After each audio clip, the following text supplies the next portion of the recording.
Have you ever woken up with a gnawing sense that something significant is missing? A persistent feeling that, despite outward success, an essential piece of your personal puzzle remains hidden in the shadows? What if the very aspects of yourself you've painstakingly concealed, the parts you deem dark or unacceptable, are precisely the keys to unlocking your true potential and revealing your life's profound purpose? Prepare yourself, because we are about to journey into the depths of your psyche, guided by the revolutionary insights of Carl Jung, to unearth how embracing your hidden facets can illuminate the path to your authentic destiny. If this resonates, click the link in the pinned comment now to begin your transformation from the dawn of our existence. We are meticulously conditioned to present a curated version of ourselves to the world, a bright persona designed to garner applause, acceptance, and affection. We learn to suppress our anger, to mask our insecurities, to bury our shame, convinced that these undesirable traits will lead to rejection. We are taught that true strength lies in a flawless facade, in perpetual positivity, in an unwavering smile, even when our inner world is in turmoil. This relentless pursuit of external validation creates a chasm between who we truly are and who we pretend to be, leaving us feeling inexplicably hollow, like an actor perpetually performing a role that doesn't quite fit. Yet, as Carl Jung, that profound explorer of the human mind, sagely observed, "I am not what happened to me. I am what I choose to become." This isn't about eradicating your so-called flaws. It's about integrating them, understanding that genuine strength isn't the absence of struggle, but the profound, unshakable awareness of your entire being, even its most wounded parts.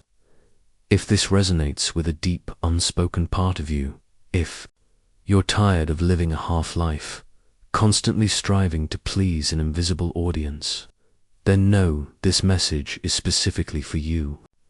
It's for the weary soul yearning to reclaim its power, to transform emotional disadvantage into authentic strength.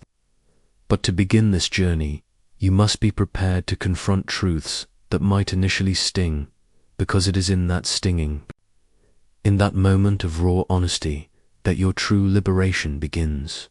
We often mistakenly believe that the source of our deepest emotional wounds lies solely in the external world. The sharp words of a critic, the sting of a betrayal, the desolation of an unforeseen loss. We meticulously construct narratives around these events, blaming others, fate, or circumstance for our suffering. However, the brutal, liberating truth is that nothing external possesses the inherent power to wound you unless there is an existing, unhealed echo within your own being. The pain you experience isn't solely about what others do to you. It's about what their actions activate within you. An ancient trauma, a profound emptiness, or a deep-seated insecurity that you've desperately tried to conceal. Jung brilliantly illuminated that the agony we feel in response to the external world is a powerful mirror, reflecting precisely what remains unintegrated within our inner landscape. This is why some individuals, perhaps a seasoned social worker who has navigated countless human tragedies, can face truly devastating circumstances with remarkable clarity and resilience, while others crumble at the slightest perceived slight. It's not about the event itself, it's about where it strikes you within your own psyche. The uncomfortable truth is that we continue to suffer so profoundly because, on some subconscious level, we still cling to the illusion that we can dictate how the world's hold treat us. We endlessly strive to be good enough, intelligent enough, resilient enough, understanding enough, as if these qualities will magically guarantee immunity from pain. But control is a deceptive mirage, and as long as you desperately cling to it, you will exist in a perpetual state of tension, attempting to foresee the unforeseen, striving to avert the inevitable? Do you genuinely wish to cease suffering? Then cease protecting yourself from suffering. What you truly need isn't greater control, but an expansive awareness. As long as you maintain the belief that others must alter their behavior for your pain to subside, you will remain enslaved by their actions. Your profound freedom commences the precise moment you comprehend that everything originating from the external world only gains power if it resonates with an echo within your own being. And this, unequivocally, is the true battleground, the unconscious. What you fail to perceive, fail to comprehend, and fail to master, MIND&SOUL. The most pervasive falsehood you've ever been led to believe is that you are entirely in control of your life. Wake up, because you're not, at least. Not as long as you continue to navigate life on autopilot, reacting without understanding the underlying impulse, feeling without grasping its origin, and making decisions that you later inexplicably sabotage. Carl Jung articulated this with profound clarity. Until you make the unconscious conscious, it will direct your life and you will call it fate. And that, precisely, is what is transpiring within you right now. The pain you feel, the anger that erupts unexpectedly, the sadness that envelops you without discernible cause, none of this is random. These are urgent messages emanating from forgotten, ignored, or repressed facets of your own self. Jung referred to this enigmatic territory as the unconscious, and it is far more than a mere nebulous cloud of vague thoughts. It is a vibrant, active force and intricate system of memories, unhealed traumas, suppressed desires, and deep-seated fears that you adamantly refuse to confront, yet which continue to dictate what you experience emotionally and how you behave. You ponder why certain words completely devastate you, while others remain unaffected. It's because those words meticulously pinpoint sensitive, still active points within your being. And if they remain active, it is because you have never truly confronted them. You have merely swept them under your psychological rug, and now you continually trip over them. Jung asserted, we cannot change anything until we accept it. Condemnation does not liberate, it oppresses. And what has been your consistent pattern? Judging yourself, repressing your true feelings, silencing your inner voice, as if any of this would resolve anything. The unvarnished truth is that the unconscious does not simply vanish because you choose to ignore it. It merely discovers more perilous avenues for manifestation in destructive patterns of relationships that you repeat ad nauseum, in self-sabotaging behaviors that you seem powerless to break, in anxieties and fears that inexplicably surge when everything appears to be in perfect order. This is not some cruel twist of fate. It is your unconscious desperately striving to awaken you. But you, in turn, stubbornly insist on remaining asleep. Do you truly wish to become someone who is no longer wounded by the external world? Then cease your relentless flight from what resides within you. Because as long as you remain oblivious to your unconscious, you will remain a mere puppet of your own emotions. And paradoxically, the more vehemently you strive to shield yourself from external pain, the more acutely vulnerable you become to internal turmoil. Yet, there is a way out, and it does not involve building higher defenses. It involves deep integration. For becoming truly untouchable is not an act of resistance. It is an act of profound self-knowledge. This is what we will unveil next. What does it genuinely signify to be an unshakable individual, and why does this profound strength originate not from an impenetrable armor, but from radical acceptance? Let's continue this crucial exploration. The vast majority of individuals, erroneously believe that the sole method to evade suffering is to withdraw entirely. They meticulously construct emotional walls, don elaborate masks, cultivate an emotional armor, and painstakingly pretend that nothing, absolutely nothing, affects them. They utter phrases like, "I no longer care, it couldn't matter less to me," or "nothing truly penetrates." Yet, beneath this carefully crafted exterior, they continue to bleed, to corrode from within. The fundamental issue has never been the act of feeling. The true dilemma lies in not understanding what you are feeling and, crucially, why. And this predicament exclusively afflicts those who have not yet truly come to know themselves. Jung was remarkably precise when he declared, "Know all the theories, master all the techniques, but when touching a human soul, be just another human soul, and that very human soul, the one you painstakingly conceal behind a facade of strength, invulnerability, and rigid control, is desperately crying out to be seen." Becoming emotionally robust has absolutely nothing to do with cultivating coldness. It has nothing to do with ignoring pain, avoiding conflict, or feigning indifference. It profoundly relates to integration, to acceptance, to bringing into the clear light of day everything you have meticulously buried in the darkness. You do not become untouchable by erecting an insurmountable barrier between yourself and the world. You become truly untouchable when you realize that absolutely no one can wound what has already been wholly embraced within your own being.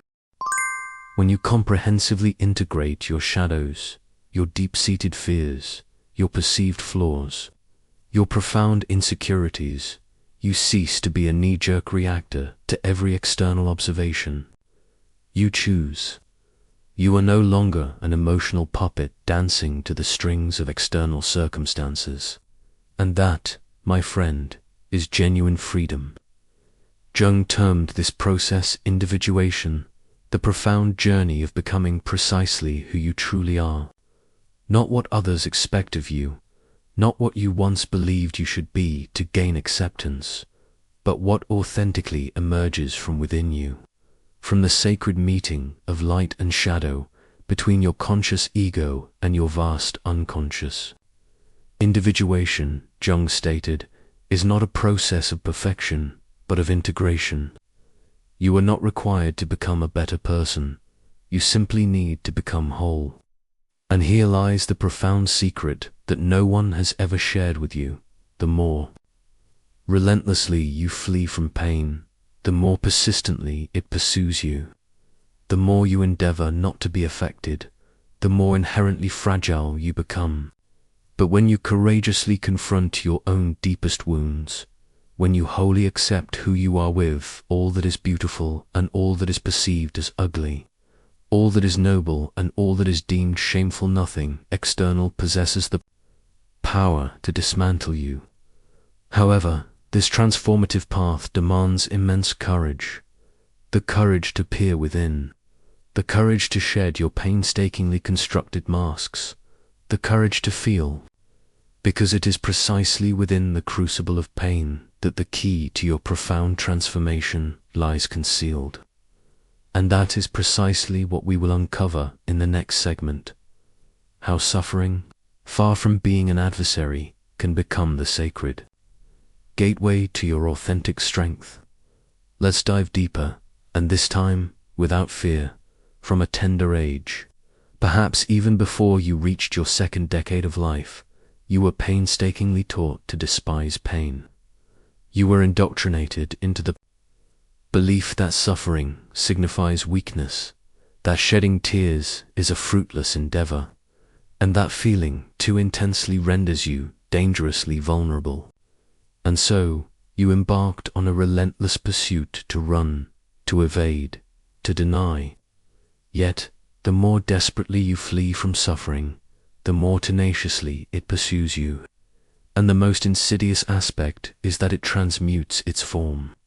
It disguises itself as pervasive anxiety, as explosive anger, as an inexplicable apathy, as a dull boredom, or as baffling self-destructive impulses whose origins you cannot even fathom. Unacknowledged pain doesn't simply vanish. It meticulously excavates tunnels within your psyche until, one day, without a flicker of warning, everything catastrophically collapses. Jung perceived suffering in an entirely revolutionary manner. He firmly believed that pain was the very messenger of the soul, the urgent alarm of the unconscious, the profound language that the self your true, entire being employs to command your attention.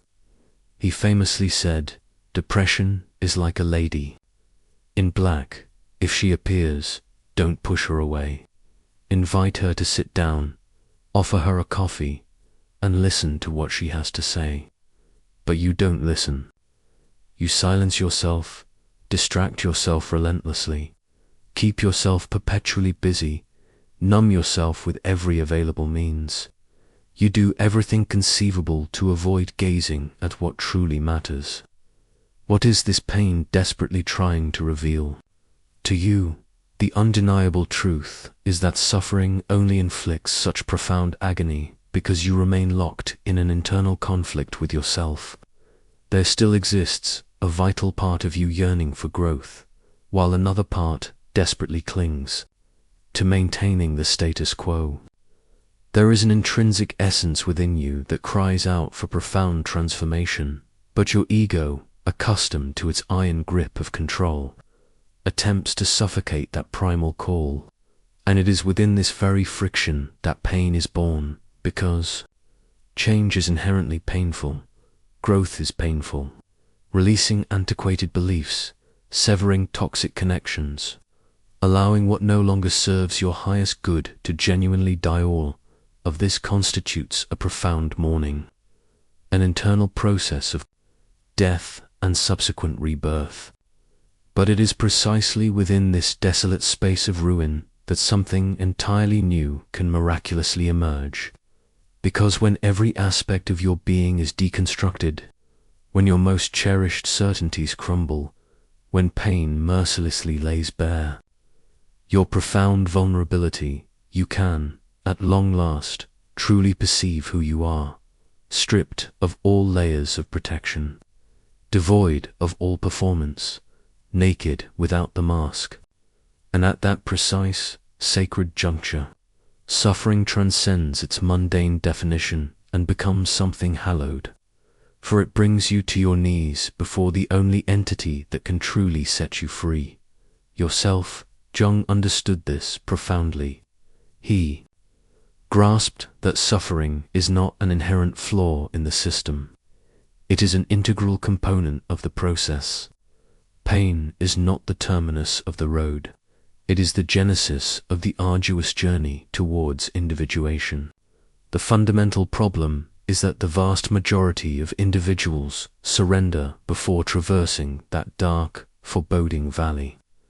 They flee, they distract themselves, they retreat to the superficiality of the surface. But not you. If you have persevered this far, it is because you are unequivocally ready to cross. And in the subsequent segment, we will meticulously unravel how this crossing process unfolds, how the path of individuation, no matter how solitary and brutal it may initially appear, is precisely what ultimately liberates you. Let's continue. It's getting deeper now. Now that you've journeyed this far with me, there is a fundamental truth that must be articulated with absolute clarity. Absolutely nothing will shield you from the inevitable suffering of the external world if you remain utterly unconscious of what transpires within your own being. Words will persistently wound. Rejections will continue to sting. Losses will repeatedly bring you to your knees until you finally awaken. An awakening is not a sudden, magical event. It is a daily, conscious choice.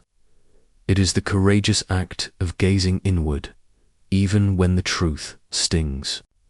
It is the profound act of taking radical responsibility for everything you feel, without ever again blaming others, the past, or some nebulous concept of fate.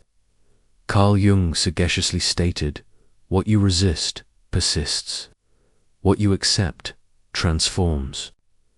You have spent your entire life resisting the paralyzing fear of not being enough, the hollow emptiness of rejection, the searing pain of loneliness, the gnawing anguish of feeling unseen. But what has been your consistent response to this resistance? You've meticulously hidden, painstakingly silenced yourself, desperately attempted to control every variable, striven for an unattainable perfection, and labored to appear perpetually strong. And all of this, paradoxically, has led you precisely here, exhausted, utterly weary of waging a relentless war against both the world and yourself. But now you comprehend. True emotional immunity is not a rigid hardness. It is profound, crystalline clarity. It is not about forging an impenetrable armor. It is about expansively broadening your awareness. Because when you truly comprehend, your triggers, your ingrained patterns, your deepest wounds, the actions of others irrevocably lose their power to dismantle you. You will still feel, but you will not drown. You will still experience suffering, but you will not lose your intrinsic self. And that, my friend, changes absolutely everything. What truly shields you is not the futile act of protecting yourself. Life, it is the courageous act of diving into its depths, fully and unequivocally. Those who dwell solely on the surface are buffeted and bruised by every minor wave. But those who dare to dive know that in the profound depths there resides an inherent silence, an unshakable stability, and an immense, untapped power. And that, precisely, is where you are now headed. And when you begin to inhabit your life from that sacred place of profound integration, unwavering presence, and radical acceptance, the world may indeed attempt to knock you down, but it will no longer find a vulnerable place to strike you. If this video has prompted you to reflect deeply on your own experiences with discovering purpose, I genuinely invite you to share your insights in the comments section below. What was the most significant lesson you gleaned from this video? And if you feel compelled, share a piece of your own story. Your experiences add valuable layers to this conversation, and we can all learn from each other. Before you go, if you haven't already, please consider becoming a cherished member of our community by subscribing to the channel. Let's continue this journey of discovery together.